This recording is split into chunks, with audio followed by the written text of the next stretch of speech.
Empecemos por lo más básico, doctor. ¿Qué es la tiroides? La respuesta específica de qué es la glándula tiroides, yo quiero responderla avanzando un poquito más profundamente. O sea, yo veo aquí personas de todas las edades y hoy en día hablamos mucho de la Internet.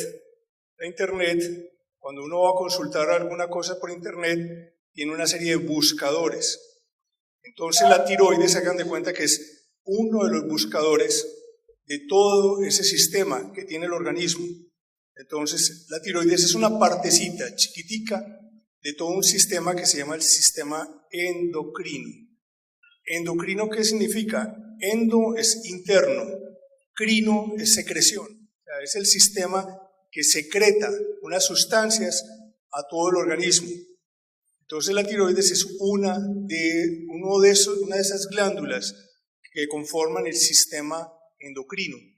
¿Y para qué sirve el sistema endocrino? El sistema endocrino, la función principal es una función reguladora, o sea, regula funciones de todo el organismo. Me atrevería a adelantar un poquito más. En algún momento de la historia de la medicina fue necesario partir el conocimiento y un gran eje que se llama psico-neuro-inmunoendocrino fue fraccionado. Entonces se fraccionó en psicología y psiquiatría, en neurología, en inmunología, en endocrinología, pero todos realmente están interrelacionados y todos aportan al ser para que haya una estabilidad de ese ser. Eso es lo que busca simplemente el sistema endocrino, hacer parte de ese otro gran sistema que da estabilidad. Y la glándula tiroides es una de las más importantes que tenemos en el sistema endocrino. Ahora, de pronto, saber cuáles son sus principales funciones dentro del organismo. Bueno, entonces, si ya dije que era una función regulatoria, digamos que esa función regulatoria tiene que ver con todo. Tiene que ver con piel, tiene que ver con sistema nervioso central en cuanto a la función neurológica y a la función psicológica, tiene que ver con ritmo cardíaco, tiene que ver con función renal, tiene que ver con función del hígado, tiene que ver con función de otras glándulas, de otros miembros del sistema endocrino, como las glándulas adrenales que están encima de los riñones, como el páncreas que está en el abdomen. Es un sistema regulador de todas las funciones del organismo. ¿Para qué? Para que nosotros seamos capaces de responder y tener cierta estabilidad. Ahora sí. Entonces, si a uno le dicen cuál es la función, tradicionalmente le han dicho, que es el metabolismo del organismo. ¿Pero qué es el metabolismo? Es mantener la función de todos los órganos, o sea, tiene que ver con el metabolismo del azúcar, tiene que ver con el metabolismo de colesterol y de triglicéridos, tiene que ver con la síntesis de proteínas, con el metabolismo de las proteínas, tiene que ver con la regulación de la temperatura corporal, tiene que ver con todo, por eso se dice que la glándula tiroides es como una de las grandes maestras que tienen que ver con toda esta regulación del organismo. Por eso, desde hace muchos años, y Colombia es uno de esos países que tiene eso como norma internacional, es que todo recién nacido debe tener una cosa que se llama tamizaje para hipotiroidismo congénito. Es más económico hacer tamizaje a todos los recién nacidos que tratar un niño con retardo mental. Entonces, por eso es norma internacional que todo recién nacido, entre la primera semana de vida, se le hace tamizaje para ver si tiene hipotiroidismo congénito. Ahora, ¿qué tan frecuente es eso? Es más o menos uno de cada 3.500 a 5.000 niños nacidos vivos. O sea, la frecuencia no es muy alta, pero sí las consecuencias de no tratarlo. Aquí vamos a hablar de los mitos que hay alrededor de la tiroides. Algo que se dice que es muy común es que las mujeres se dice que las mujeres son más propensas que los hombres a tener una mala función tiroidea. ¿Es verdad o...? Muy bien. Digamos primero La glándula tiroides es una glandulita que está en el cuello, debajo de la piel, encima de la tráquea. Es una glándula que está a medio centímetro de la piel, encima de la tráquea. Esa glándula que pesa 20 gramos, normalmente pesa 20 gramos, tiene las siguientes características. Ella utiliza el yodo para formar hormonas tiroideas, pero al mismo tiempo tiene unas funciones que son crecimiento. Entonces, si nosotros hablamos de esas dos cositas solamente, vamos a decir que si la glándula falla en la función, puede ser o porque produce mucha hormona o porque produce poquita hormona. Entonces, son los trastornos funcionales. Todos los trastornos funcionales, si producen poquita hormona tiroidea, es lo que se llama hipotiroidismo. Y si produce mucha hormona tiroidea, se produce el hipertiroidismo. Ahora, hay pacientes, y son muchos los pacientes, que tienen ni hiper, y eso es lo que nosotros llamamos que tienen una función tiroidea eutiroidea. EU es normal. Entonces, los pacientes con función tiroidea normal también pueden estar enfermos de la tiroides. ¿Qué tipo de enfermedades? Enfermedades nodulares de la tiroides, o sea, formación de nódulos, o, en segundo lugar, lo que se llama el cáncer de tiroides. Entonces, hay que tener en cuenta todas estas patologías para uno poder decir qué tan frecuente es la enfermedad tiroidea. Sí, ya que estamos adentrándonos en los trastornos, hablemos un poquito del hipertiroidismo. ¿Cómo lo detecta? ¿Cuáles son sus síntomas? ¿Cómo se puede tratar? Hablar de hipertiroidismo y diagnosticar hipertiroidismo es mucho más fácil que el hipotiroidismo, porque un paciente con hipertiroidismo se torna ansioso, tiene pérdida de peso, se torna con taquicardia, con palpitaciones, el corazón acelerado, le da temblor, con la pérdida de peso empiezan a sospecharle que si de pronto tiene un cáncer. Son pacientes que tienen aumento de la frecuencia de las deposiciones sin que podamos decir que tengan diarrea. No necesariamente tienen que haber diarrea, sino un cambio en el hábito intestinal, en las deposiciones. Que tenían una deposición diaria pasan a tener 4 o 5 deposiciones al día, aunque no sean diarrea. Son pacientes que tienen algunas arritmias en el corazón. Entonces, el paciente que empieza con pérdida de peso, con palpitaciones, con aumento de la frecuencia de las deposiciones, con temblor, que se torna ansioso, angustiado, ese paciente pensamos que tiene un hipertiroidismo. Ahora, ¿qué tan frecuente es eso en la población? Menos del 1%, menos de 1 de cada 100 personas tiene hipertiroidismo en la población general. Casi que podemos decir que cada 1 de 10 personas puede tener hipotiroidismo, cercano a 1 de cada 10 personas. O sea, ¿cuántos habrán en este auditorio? Ahora, según la pregunta que es si paciente con hipotiroidismo, digámoslo de los dos modos, con hipo o con hipertiroidismo pueden cambiar, sí.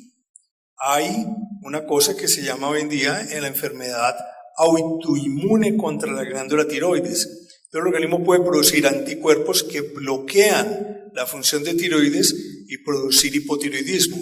O puede producir anticuerpos que estimulan la función de la tiroides y producir hipertiroidismo. De hecho, hay pacientes que migran, es más frecuentemente que hagan primero un hipertiroidismo y luego hagan un hipotiroidismo. Ahora, no siempre es por anticuerpos. Existen trastornos de la función tiroidea que son transitorios. Yo soy un seguidor de un médico que existió hace 100 años. Él nació en Inglaterra y vivió en Boston. Sir William Osler. Osler decía: escuche al paciente, está tratando de hacerle el diagnóstico. Yo aprendí a bajarme del pedestal en el que yo era el médico que diagnosticaba. Es el paciente el que me hace el diagnóstico si yo soy capaz de escucharlo. Entonces, lo primero es escuche al paciente, porque el paciente es el que le está diciendo que tiene. Segundo, junte los síntomas que tiene el paciente y piense que puede tener estos trastornos. Y una vez usted dice, el paciente tiene sospecha clínica, haga un buen examen, mire cómo están los reflejos, mire cómo está la frecuencia cardíaca, mire cómo está la textura de la piel, mire cómo está su cabello, haga un examen físico completo y si tiene la sospecha clínica, haga pruebas de laboratorio de tamizaje. O sea, no se hacen en general pruebas de laboratorio clínico por si acaso. Es un enredo que le lleven a uno unas pruebas de laboratorio anormales con un paciente que no tiene síntomas. Hay otro mito alrededor de la tiroides y es la relación que hay con el colesterol. Si es una relación estrecha, si afecta a un paciente que tiene hipertiroidismo o hipotiroidismo. El aumento de colesterol de causa secundaria, una de las principales causas es el hipotiroidismo. O sea, normalmente las hormonas tiroideas frenan la producción de colesterol a nivel de hígado. Entonces, por eso, los pacientes que tienen hipotiroidismo pueden tener colesterol elevado. Y una vez uno corrige el hipotiroidismo, puede normalizarse el colesterol. Ahora, que si eso es indicación para que todo paciente con colesterol, para que no le tengamos que dar una estatina que le tenemos tanto miedo, le demos hormona tiroidea, no es cierto. A partir de análogos de hormona tiroidea, se está investigando para sacar nuevas drogas que puedan ayudar a controlar. Y en el otro extremo, un paciente que tuviera colesterol elevado de forma primaria, si hace un hipertiroidismo, puede normalizársele transitoriamente el aumento de colesterol. Entonces, pero uno no saber que es que se curó con tal hierbita, con tal cosa, sino entender que en el contexto de ese momento de la enfermedad se puede curar o controlar transitoriamente. ¿Cuál es la relación que existe también entre la tiroides y los trastornos emocionales? Nosotros podemos decir que los mejores vecinos del especialista en endocrinología son los psicólogos y los psiquiatras, porque hasta el 60% de los pacientes con enfermedades endocrinas tienen manifestaciones psicológicas o psiquiátricas. Es por eso del eje psico-neuro-inmuno-endocrino. O sea, la parte psicológica puede haber. Ahora, eso no significa que todo paciente, por ejemplo, con depresión, tenga que ser porque tiene un hipotiroidismo. Ahora, y también, si el paciente tiene dentro de un estado hipotiroideo manifestaciones depresivas, la recomendación es corríjale el trastorno tiroideo y vea si queda la depresión. Y si queda la depresión, tiene que manejarle la depresión, porque son primas hermanas, son enfermedades primas hermanas. Pues un poquito, ¿qué es eso y qué tan frecuente es tener un nódulo de la tiroides? Se ha vuelto una epidemia, pero se ha vuelto una epidemia no porque haya aumento en la frecuencia poblacional, sino porque con las ayudas diagnósticas que tenemos hoy en día, cuando le hacemos una tomografía a un paciente de cuello, cuando le hacemos un ultrasonido de carótidas, cuando hacemos múltiples exámenes, estamos detectando esos nódulos tiroideos y eso se ha generado una gran epidemia. ¿Por qué? Se acepta más o menos que en población general, en todas las poblaciones en general de todas las edades, más o menos entre el 4 y el 7% de la población general tiene enfermedad nodular de tiroides. O sea, digamos, media persona de cada 10 de las que están aquí. O sea, no es frecuente. Pero sí hay una cosa, la glándula tiroides envejece formando nódulos. Y eso no es exclusivo de la glándula tiroides. La glándula mamaria forma nódulos con el envejecimiento. En el hígado aparecen hemangiomas y quistes. En los riñones aparecen quistes renales. En el útero aparecen miomas. En los ovarios aparecen quistes.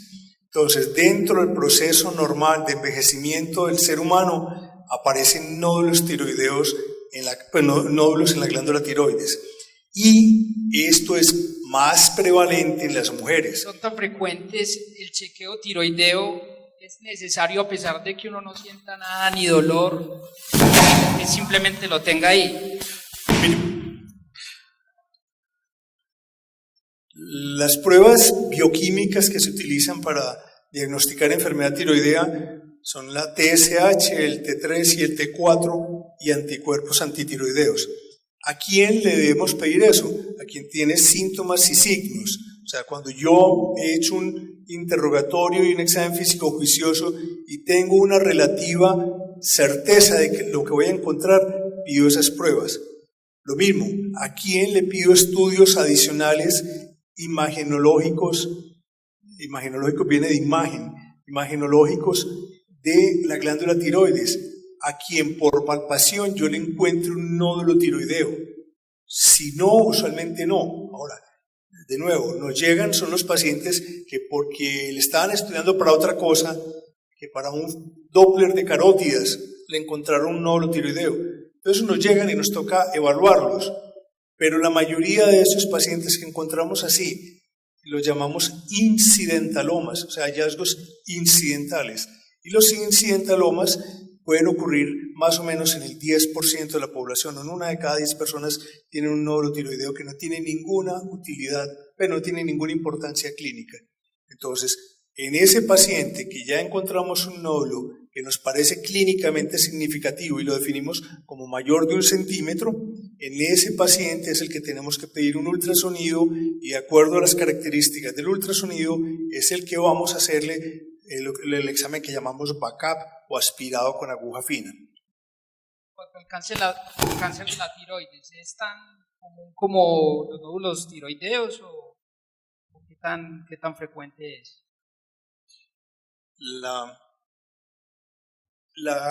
El cáncer de tiroides es de los menos frecuentes de todos los cánceres, es menos del 1% de todos los cánceres que aparecen, pero es el cáncer que poblacionalmente más ha aumentado, por ejemplo en Estados Unidos, en la población general. O sea, ha ido un crecimiento en la tendencia, en el diagnóstico, pero posiblemente es consecuencia también del aumento en la utilización de ultrasonidos y de métodos imagenológicos para la evaluación del cuello. Morirse de cáncer de tiroides es muy raro. De hecho, nosotros decimos, cuando encontramos un cáncer de tiroides a un paciente, usualmente le decimos, hombre, usted es muy afortunado. Hay cánceres que se comportan peor y que el manejo es más complicado. Entonces, nosotros simplemente decimos, sí, es muy raro el cáncer de tiroides, pero es un cáncer que viene aumentando poblacionalmente. Puede surgir la pregunta, ¿será solo el aumento en el método diagnóstico o hay más factores? Claro que hay más factores. Todos los cánceres aumentan entre más nivel de estrés esté viviendo la sociedad. Entre más estrés hay mayor población de pacientes con cáncer, porque las defensas contra el cáncer se disminuyen cuando el paciente está bajo estrés. Y en segundo lugar, y aquí sí va una cuñita, por el abuso de multivitamínicos. Poblacionalmente la gente abusa. Eso lo ha logrado frenar en Europa, la Agencia Europea de Medicamentos. Estados Unidos tiene una doble moral con eso, porque en Estados Unidos el día que controlen los medicamentos multivitamínicos puede sufrir una quiebra económica, porque es un abuso lo que hay en multivitamínicos.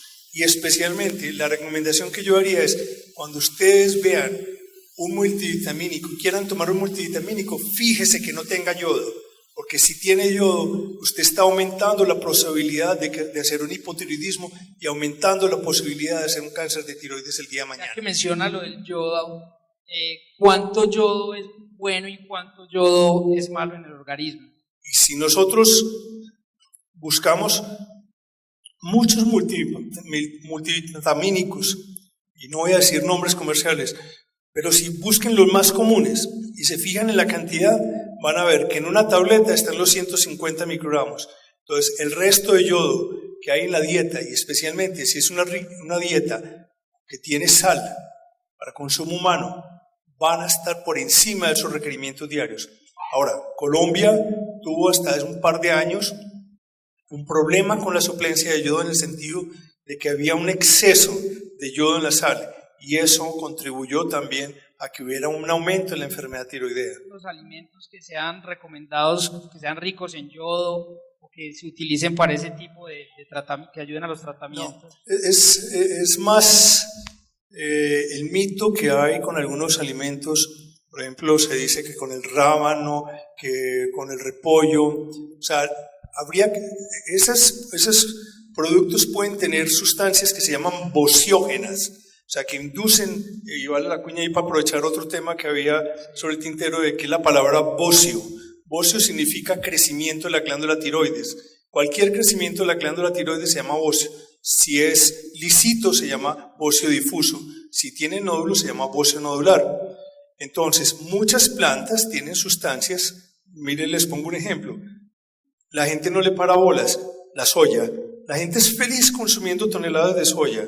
Salsas de soya, soya que para los calores, que las cosas. Y la soya, por ejemplo, es un bociógeno. Induce el crecimiento de la glándula tiroides.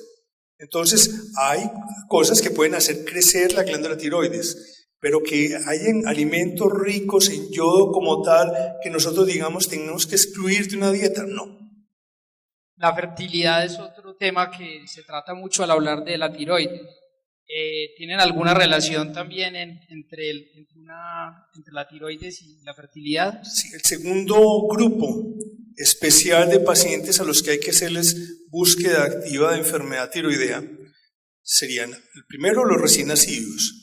Y el segundo grupo son aquellos pacientes o aquellas pacientes con trastornos de fertilidad, porque el hipotiroidismo y el hipertiroidismo pueden alterar la fertilidad. Es más frecuente por la frecuencia, perdón la redundancia, más frecuente por la prevalencia, el hipotiroidismo como causa de trastornos de la fertilidad, pero no es un trastorno definitivo. Corregido el trastorno, se debe restaurar la fertilidad. Si es por esa causa.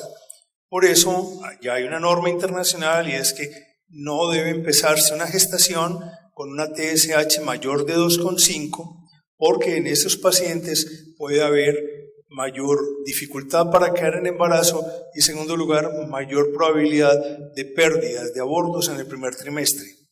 Hay un tema que es muy discutido y es si yo tengo anticuerpos contra la glándula tiroides y tengo función tiroidea normal, yo debo recibir, una mujer debe recibir o no hormona tiroidea para quedar en embarazo.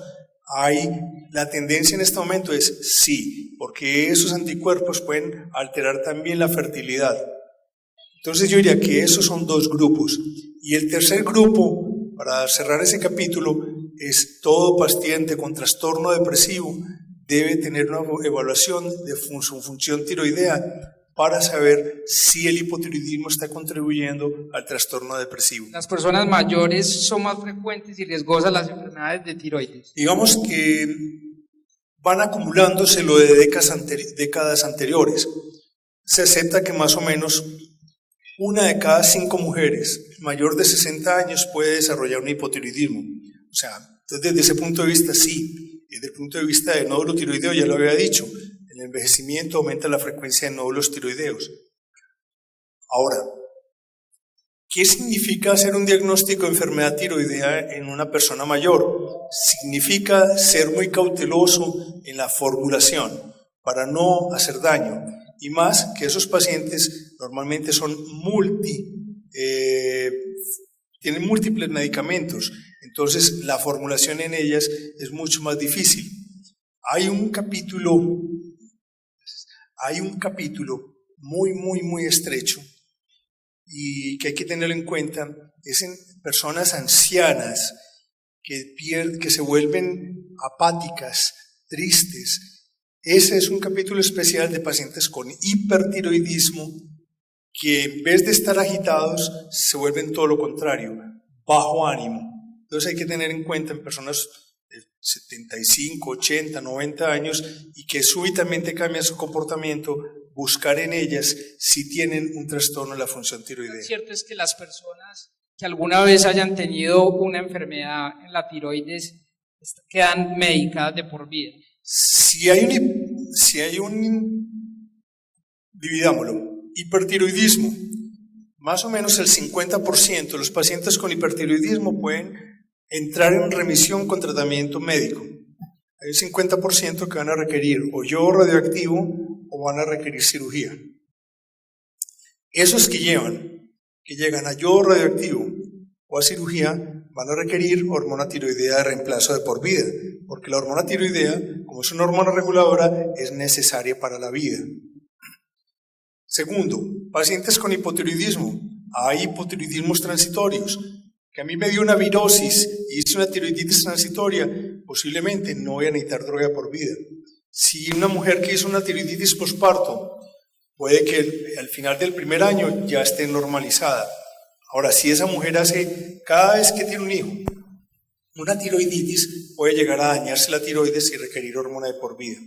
Y hay un gran capítulo de pacientes con hipotiroidismo, que se llama autoinmune, que son los que tienen las tiroiditis de Hashimoto, que también requieren terapia con hormona tiroidea, porque el organismo ataca inmunológicamente la glándula y requieren hormona de por vida. Bueno, durante todo el conversatorio hemos hablado más de cómo solucionar estos problemas, pero ¿de qué manera lo podemos prevenir en la vida cotidiana, desde la alimentación, desde acciones más del día a día? Yo diría que primero es, conozcamos los antecedentes familiares.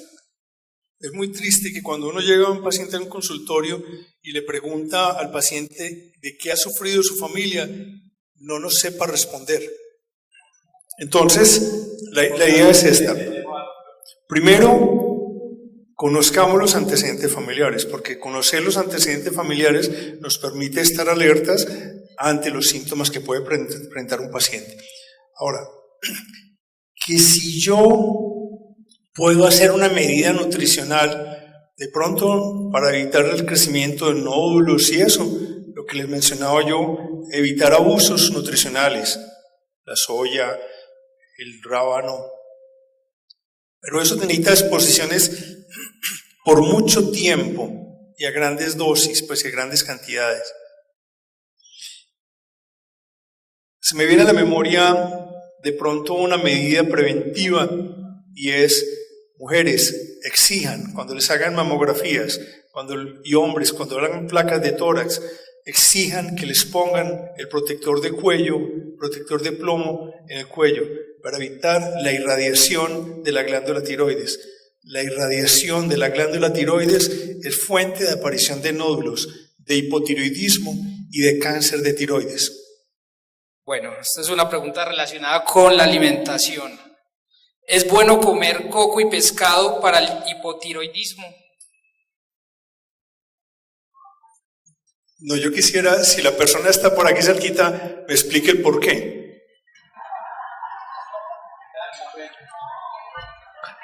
O sea, digamos una cosa, los animales de mar tienen mayor contenido de yodo. Y digámoslo también, aprovechemos la cuñita, la sal de mar tiene más contenido de yodo, que hoy está de moda consumir sal de mar. Tiene más yodo y tiene más sal, o sea, aumenta más la presión arterial y nos pone en mayor riesgo desde el punto de vista de enfermedad tiroidea. ¿Por qué cuando se aplica yodo a la persona se debe aislar de la familia? Vean, hay dos indicaciones para dar yodo a un paciente con enfermedad tiroidea. Una es el hipertiroidismo que no ha sido controlado con antitiroideos, con medicamentos antitiroideos, metimazol, propiltiuracilo.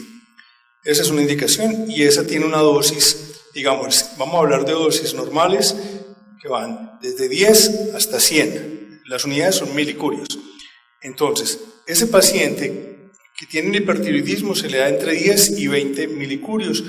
Ese posiblemente no tenga mayor riesgo, posiblemente no tenga necesidad de mayor aislamiento, excepto proteger a los niños y a las mujeres en embarazo. Ahora, cuando damos yodo para un paciente que ha tenido cáncer de tiroides y que tiene indicación para darle yodo, utilizamos usualmente dosis mayores de 30 milicurios y podemos llegar a requerir hasta 200 milicurios si el paciente tiene, por ejemplo, metástasis pulmonares. Entonces, ¿por qué se aísla? Para que personas que no tienen ningún daño le vayamos a causar daño con esa irradiación. Porque una cosa es, esa irradiación entra al organismo, pero salen ondas de irradiación a través de la piel. Entonces se aíslan más para proteger a los otros que por el mismo paciente. En 1897 se hizo la primera terapia de suplencia, y eso me sirve para mí para otro tema allí. Cuando nosotros tenemos un paciente con hipotiroidismo, nosotros no utilizamos dosis farmacológicas, en el sentido dosis por encima de lo que el organismo produce. Cuando nosotros tenemos un paciente con hipotiroidismo, le damos la hormona tiroidea que el paciente, la cantidad de hormona tiroidea que el paciente no está produciendo. Estamos reemplazando la función tiroidea.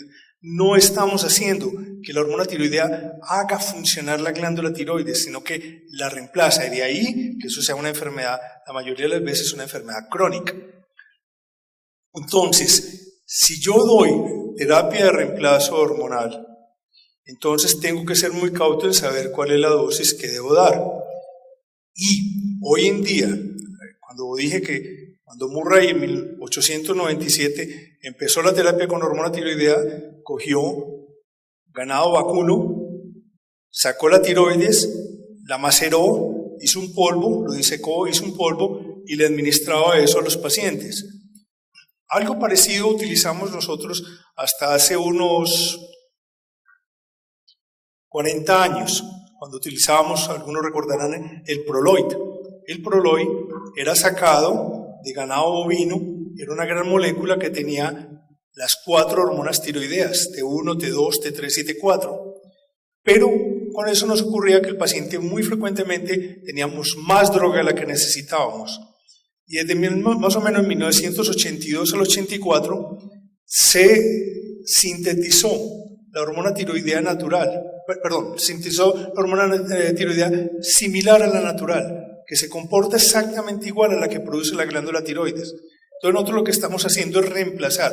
Entonces no hay por qué el paciente se sienta fatigado o cansado si damos la dosis correcta. Si está ocurriendo ese cansancio, esa fatigabilidad, o es que el paciente no está tomando lo suficiente, o el paciente está sobredosificado, está tomando más de la cuenta.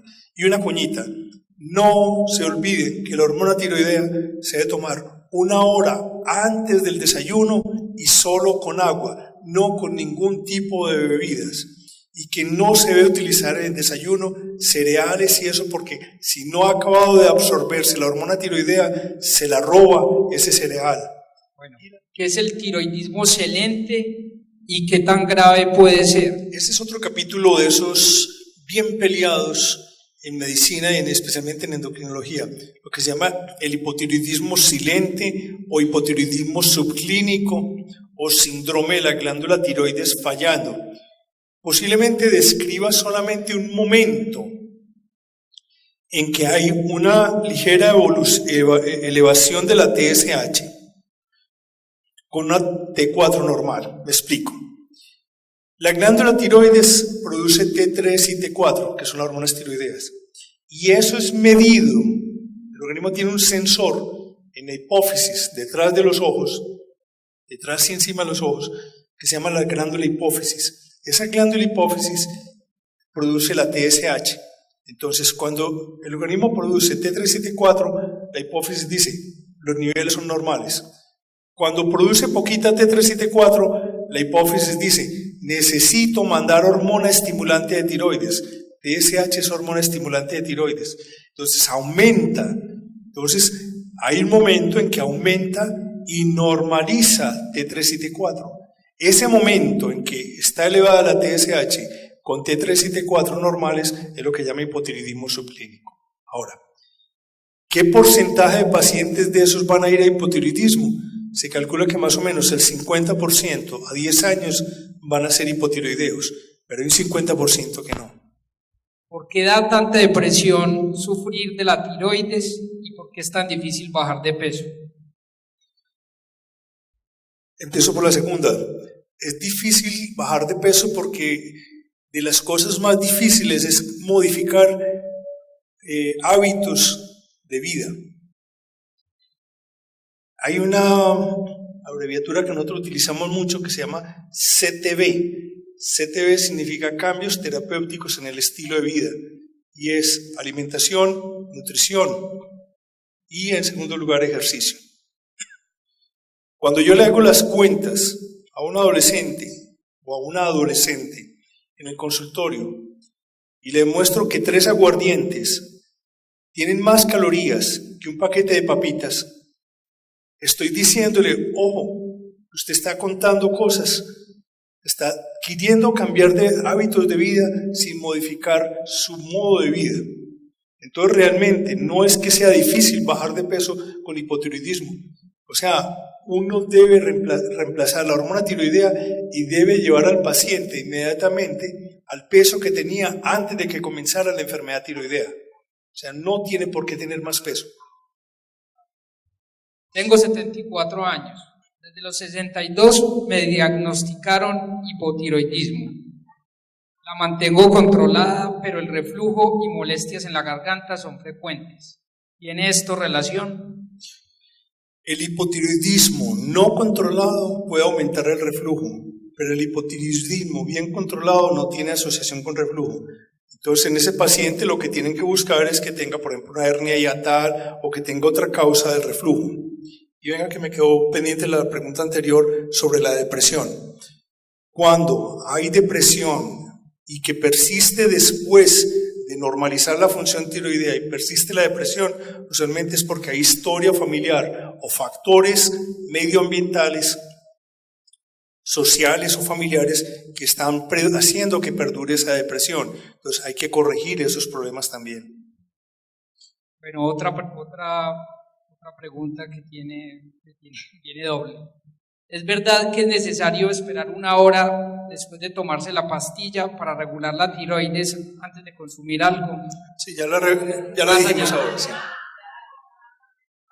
¿Es verdad que nunca se puede suspender la droga para la tiroides?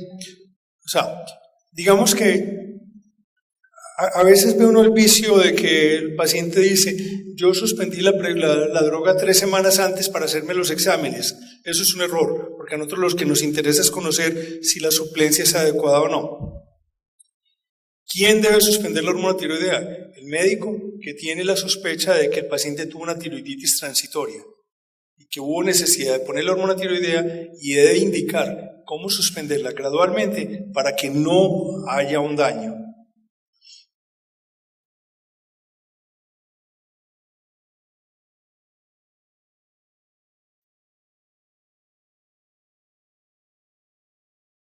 ¿Entendiendo la ¿Qué letra? consecuencias trae la cirugía de la tiroides? Estoy tratando aquí de...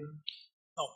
Venga, desde el punto de vista quirúrgico, la primera recomendación es que opere una persona que tenga experiencia.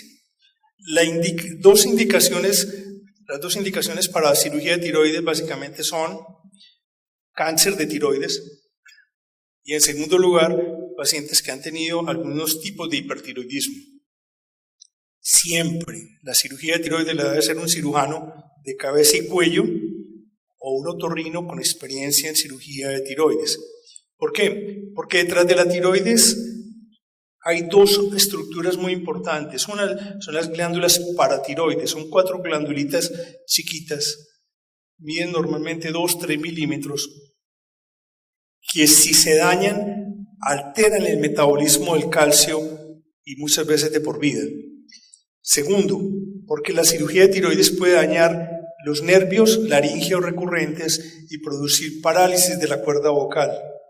Y tercero, porque una cirugía como la glándula tiroides es muy vascularizada, en las primeras 24 horas puede ocurrir una cosa que se llama el hematoma sofocante, que es, si no hay un cirujano bien experimentado que haga buena ligadura de todos esos vasitos, el paciente puede, una vez suturado, empezar a formar un hematoma, una hemorragia con un hematoma que comprima la tráquea y producir dificultad respiratoria.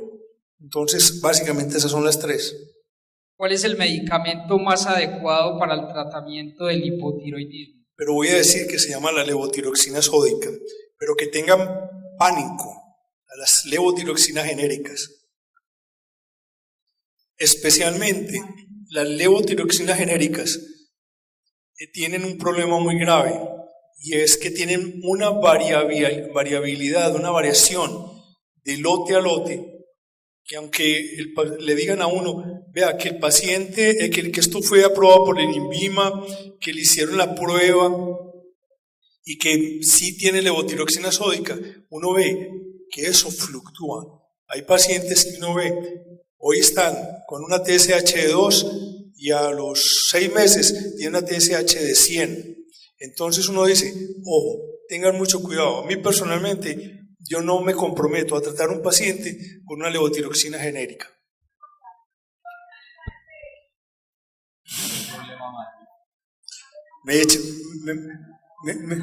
Me manda, no.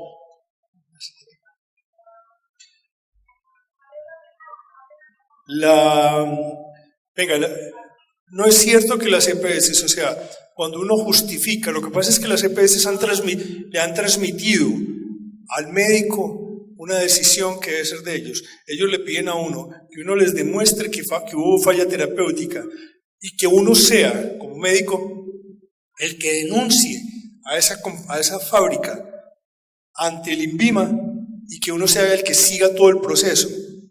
Y eso de los médicos no lo vamos a hacer porque no nos compete. Bueno, ¿el hipotiroidismo tiene cura o solamente se puede controlar? El hipotiroidismo por una tiroiditis transitoria se autocontrola solito la mayoría de las veces. El 80-90% de los pacientes que tienen una tiroiditis posparto, que tienen una tiroiditis por una infección viral, se curan, no tienen necesidad. El resto de los hipotiroideos, por cirugía, por autoinmunidad, se controlan, no se curan. La curación no existe en eso. Por eso los pacientes son pacientes con un término muy feo, llamémoslos crónicos, o sea, que requieren controles de por vida. Eso es saber cómo manejar adecuadamente la tiroiditis de Hashimoto. Hashimoto es un señor que en 1907 recogió 14 pacientes que habían tenido hipotiroidismo con nódulos tiroideos. Y al llevarlo a patología encontró que tenía una cantidad de linfocitos, se llama tiroiditis linfocítica crónica de Hashimoto. Eso conduce a un hipotiroidismo. El tratamiento adecuado de la tiroiditis de Hashimoto es la suplencia con hormonas tiroideas si está en la fase hipotiroidea. Pero hay tiroiditis de Hashimoto eutiroideas, o sea, que no necesitan terapia con hormona tiroidea, sino observar. Son pacientes con anticuerpos, pero con T3 y T4 y TSH normales. Y hay un pequeñito grupo de pacientes que tienen hachitoxicosis, o sea, que tienen un momento en que producen más hormona tiroidea que de la cuenta. Y en esos pacientes muchas veces hay que dar transitoriamente antitiroideos. Es que si decimos que en pacientes con enfermedad nodular de tiroides, aproximadamente el 10 al 15%, eso es mucho, digamos que aproximadamente el 5% son malignos, el 95% son benignos, entonces simplemente es la observación, el seguimiento en el tiempo. ¿Qué alimentos no debe consumir una persona con hipotiroidismo y cuáles alimentos ayudan a agilizar el metabolismo? No, yo personalmente creo que no debemos hacer ninguna recomendación de qué quitar o qué poner en pacientes con hipotiroidismo porque no hay ninguna certeza. Tendríamos que tener dietas casi que exclusivas, como les decía ahora, o en soya o en cosas que son cosas que no van a ocurrir. Entonces, básicamente, la respuesta, diría yo, es una dieta balanceada, normal, y no tiene que ver nada con la formulación. ¿Por qué se afecta a otros sistemas funcionales del cuerpo? ¿Por qué se afecta a otros sistemas funcionales del cuerpo? Nervios, estado de ánimo y relación con la pareja. Digamos esto, ¿se acuerdan lo que les dije al principio? Que el sistema endocrino era parte de un gran sistema, era psiconeuroinmunoendocrino. Ese es el sistema que actúa en la vida de relación. Entonces, o producimos hormonas, o producimos impulsos nerviosos, o producimos sentimientos. Entonces, todo esto se interrelaciona. Dentro de la vida de pareja, posiblemente lo más frecuente que puede ocurrir en un paciente que no tiene la función tiroidea controlada sea alteraciones de la libido, del deseo sexual, pero de resto, una vez controlado, no debe ocurrir. Después de una tiroidectomía total con biopsia negativa para cáncer, ¿en cuánto debería estar el TSH? Si hubo cáncer, el TSH, ¿cuál sería? Listo. Normalmente la terapia de reemplazo, todo paciente que tome hormona tiroidea, ojo, porque ahí voy a chocar con lo que dicen los laboratorios, que los laboratorios dicen que lo normal es de 0,5 a 4,5 de la TSH. Norma internacional, todo paciente que tome hormona tiroidea lo mantenemos alrededor entre 1 y 2 de TSH, excepción hecha en personas mayores de 70 años que permitimos subir hasta 2 o 3 la TSH. Y si el paciente ha tenido cáncer de tiroides, en los primeros 5 años manejamos un valor de 0,1 a 0,4 de TSH. O sea, suprimimos la TSH porque las células tiroideas dependen de su crecimiento de la TSH, lo suprimimos 0,1 a 0,4, pero manteniendo la T4 libre normal. ¿Es verdad que la tiroides se regenera? Sí, a un paciente que le digamos, tuve recientemente una paciente que llevaba 2 cirugías de tiroides en Europa y me llamó, me escribió diciéndome que le había aparecido un nódulo tiroideo. Si un paciente fue operado por nódulo tiroideo, le sacaron la tiroides, pero quedaron grupitos pequeños de células tiroideas que tenían ese potencial proliferativo de crecer y replicarse, pueden reaparecer nódulos tiroideos con el tiempo. Y de hecho esta paciente apareció un nódulo, había la sospecha de que fuera maligno, se operó y fue benigno. ¿Qué es tiroiditis autoinmune? La causa más frecuente de hipotiroidismo en todo el mundo, después de cirugía y yodo radioactivo, es que el organismo produzca anticuerpos contra sí mismo. Eso es algo que se hereda, o sea, hay asociación familiar, hay familias donde es más frecuente las enfermedades autoinmunes. Entonces, ese es un factor de riesgo. Y el otro factor de riesgo que hay para esos pacientes es que ante situaciones de estrés, siempre que hay situación de estrés, el organismo hace 2 cosas grandototas. Una, produce anticuerpos contra uno mismo, o sea, deja de reconocer el organismo de uno como propio y empieza a producir sustancias que lo atacan. Y segundo, es que esconde unas células que se llaman las asesinas naturales, las natural killer, que son un tipo de linfocitos que van limpiando todos los días las células malignas que salen.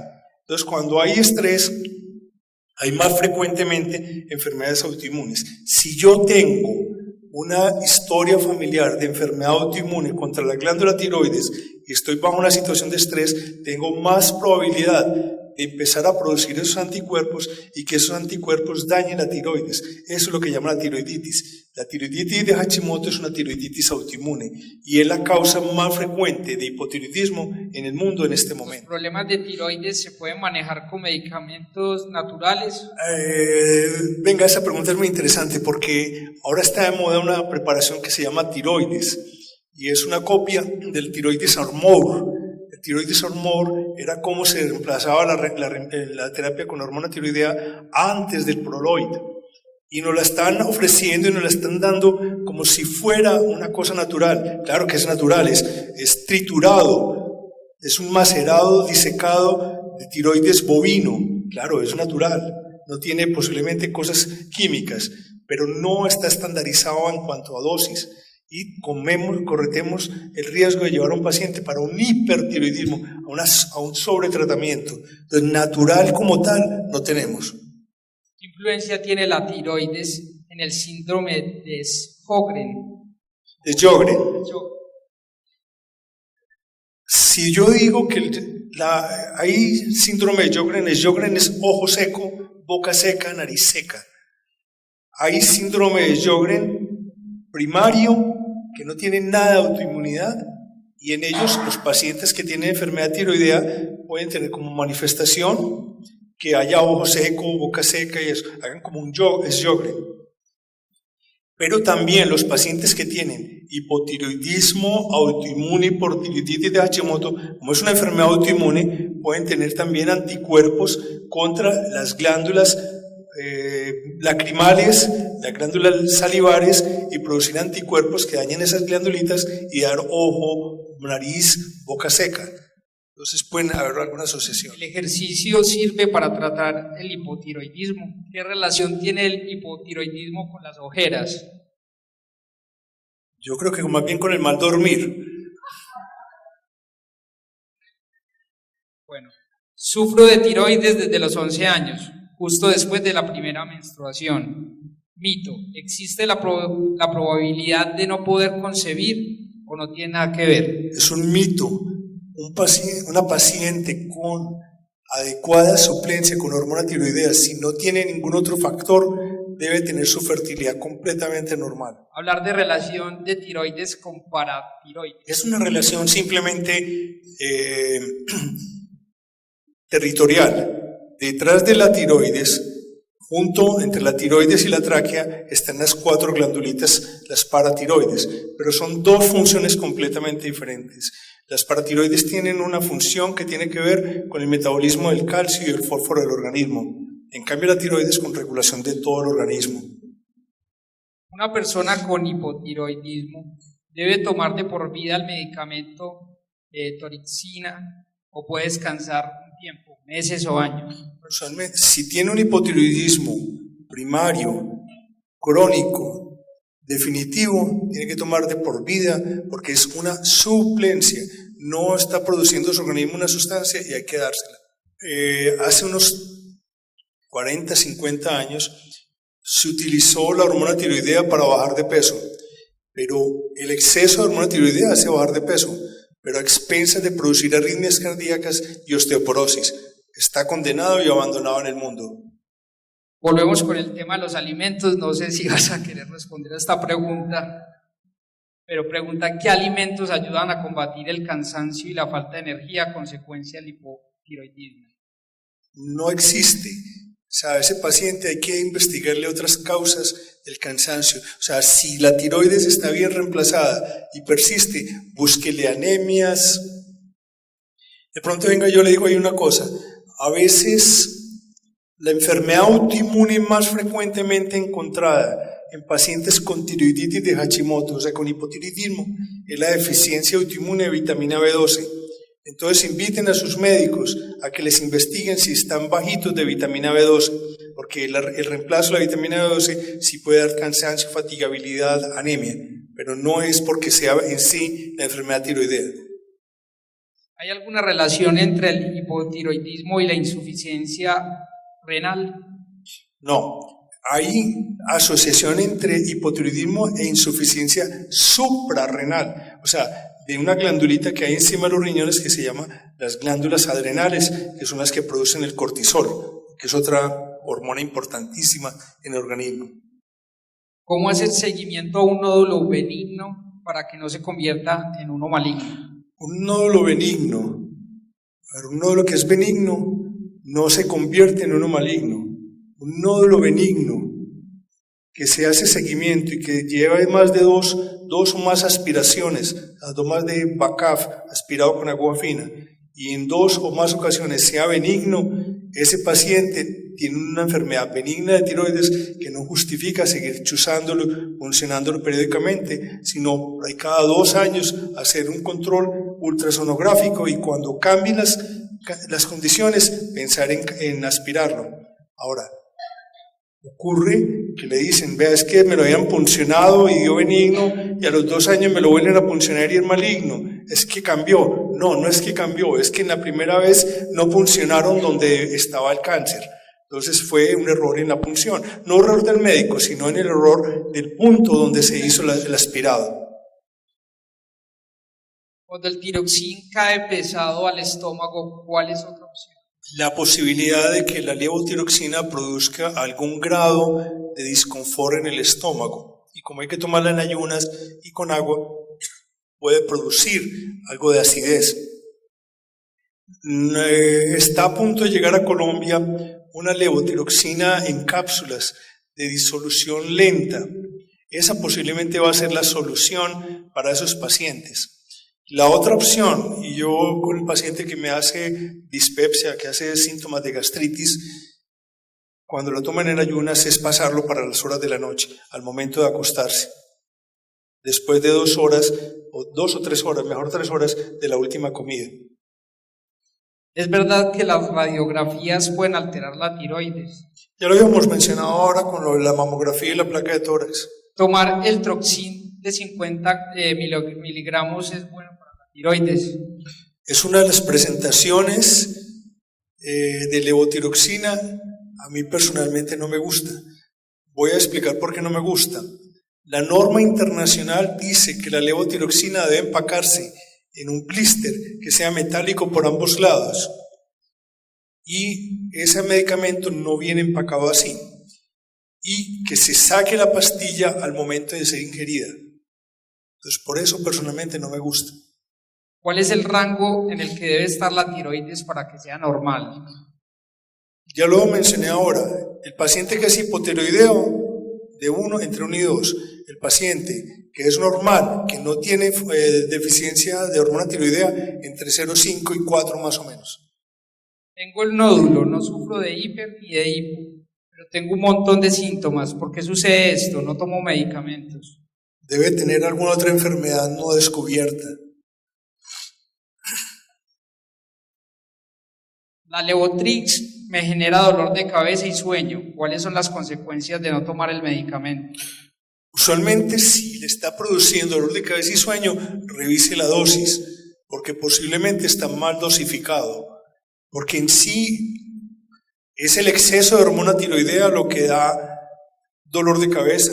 Es el exceso de hormona tiroidea lo que quita el sueño. Es la falta de hormona tiroidea lo que da sueño. Cuando yo tengo un hipertiroidismo o tengo una sobredosificación en la formulación, puedo tener insomnio. El trastorno de la tiroides es hereditario. Tiene asociación familiar cuando es autoinmune.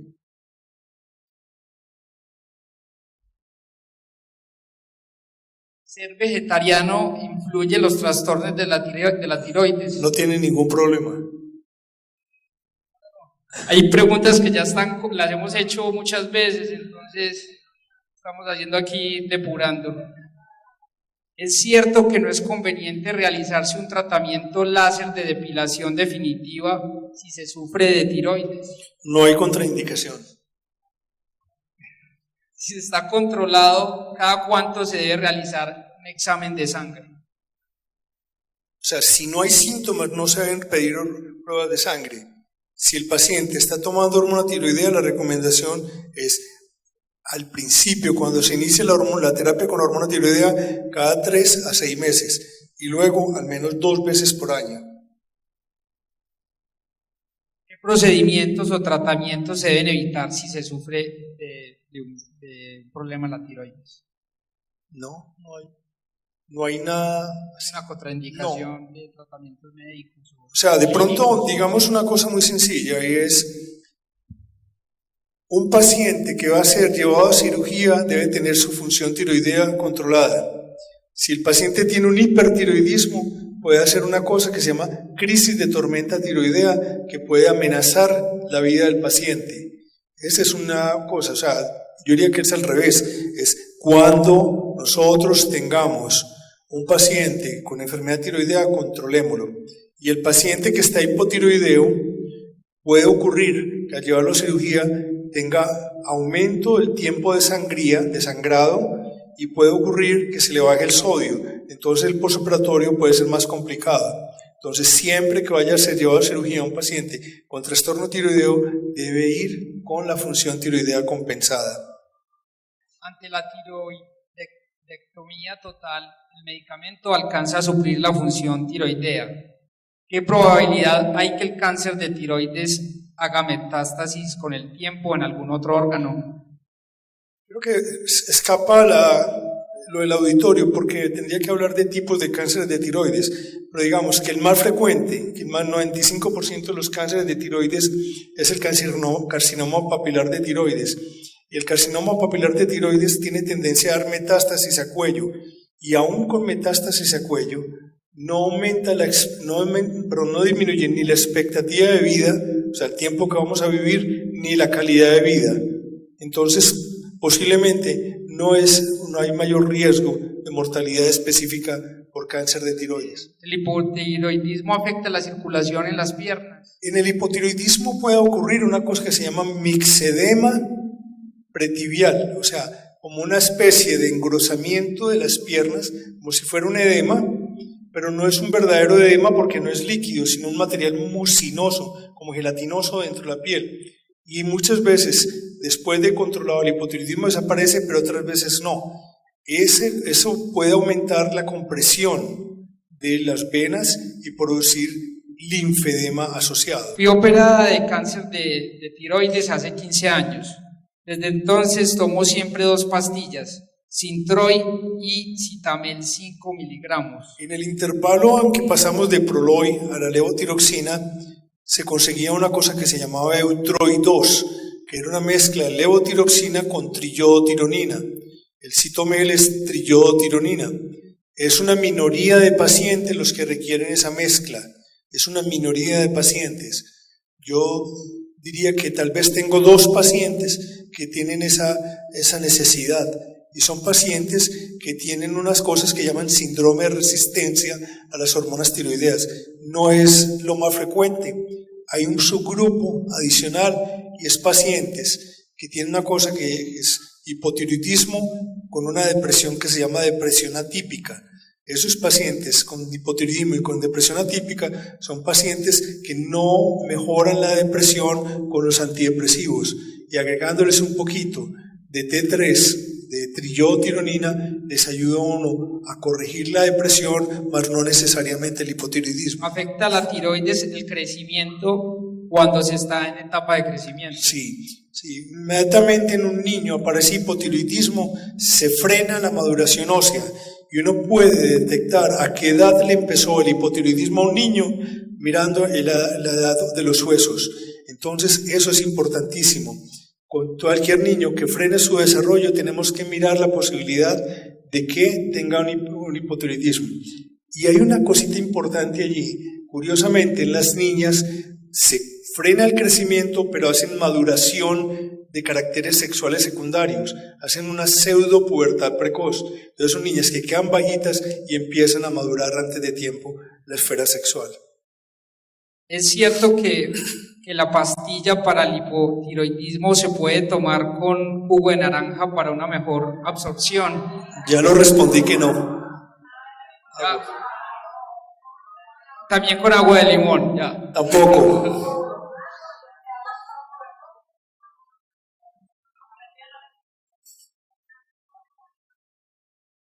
¿Es verdad que un problema en la tiroides puede afectar la libido?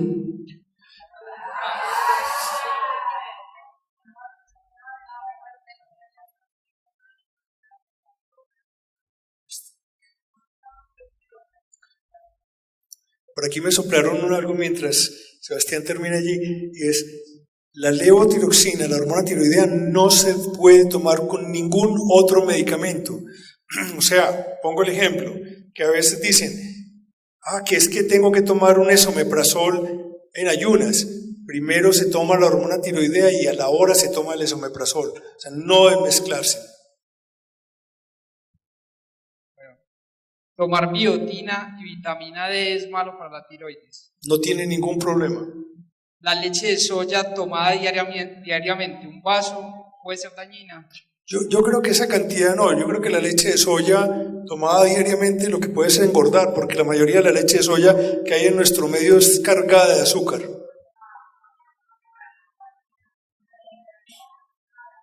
¿Cuál es el máximo gramaje que se puede suministrar del levotiroxina? ¿Y cuál es la máxima dosis? No existe un tope, pero normalmente, un recién nacido requiere 10 a 15 microgramos por kilogramo de peso, un adolescente alrededor de 7, un adulto alrededor de 1,6 y una persona mayor de 60, 70 años alrededor de 1,25 microgramos por kilogramo de peso. Eso se traduce que en la mayoría de la gente fluctúa entre 50 y 150. Yo he tenido pacientes que tienen resistencia a la hormona tiroidea que requieren, como los perros, dosis altísimas. Los perros requieren 600, 800 microgramos. Es una excepción que uno tenga que tener una dosis de esa. Cuando yo veo a un paciente que requiere más de 200 microgramos diarios, me pregunto siempre, ¿está tomándose bien la droga? ¿Está con una deficiencia de hormona tiroidea? ¿Qué está pasando con este paciente que no está tomando adecuadamente el medicamento? Bueno, ya la última pregunta por cuestiones de tiempo. ¿Qué médico diagnostica la enfermedad? ¿El endocrinólogo o el internista? ¿Qué trata de estos dos médicos? Mire, en el programa de medicina en la Universidad de Antioquia nosotros nos comprometimos a que fuera el médico general el que sea capaz de diagnosticar la enfermedad tiroidea.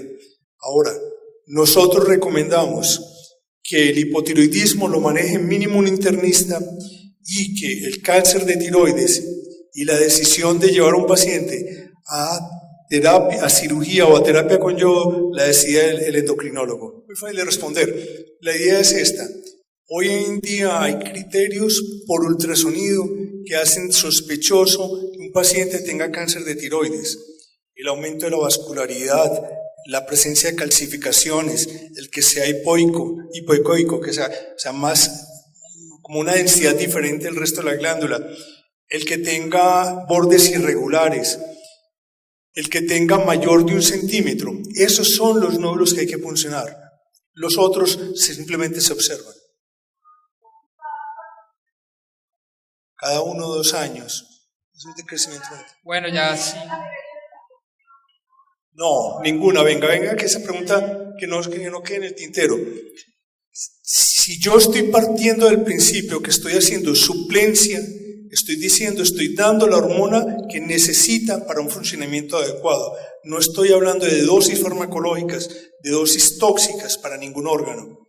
Inclusive, yo hablo con Sebastián de esto, los trabajos en pacientes con cáncer de tiroides, que les mantenemos suprimida la TSH, pero con T4 normales, no se ha logrado demostrar que esos pacientes tengan mayor osteoporosis ni mayor riesgo de arritmias. ¿Por qué en los ancianos, en los mayores de 60, 70, 80 años, bajamos un poquito la dosis? Porque hay mayor sensibilidad del corazón, entonces podemos inducir arritmias. Entonces muchas veces es el balance entre mantenerlos un poquito hipotiroideos, pero evitar que hayan arritmias. Pero el medicamento es exactamente igual al que yo produzco.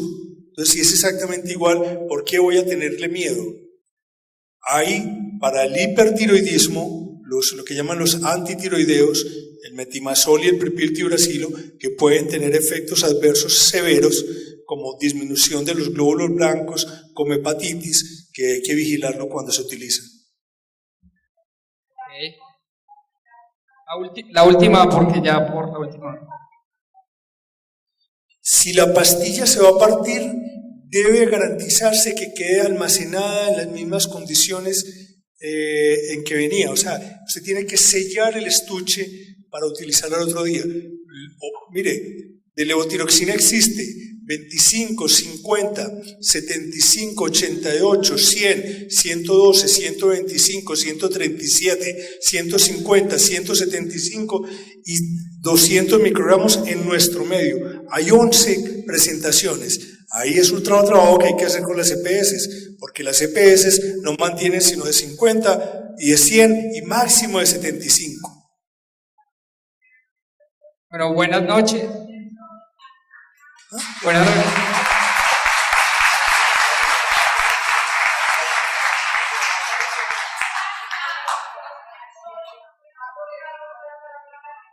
Le agradecemos mucho al doctor Latorre por estar con nosotros hoy y los invitamos a estar en Ustedes por venir, por todas las preguntas.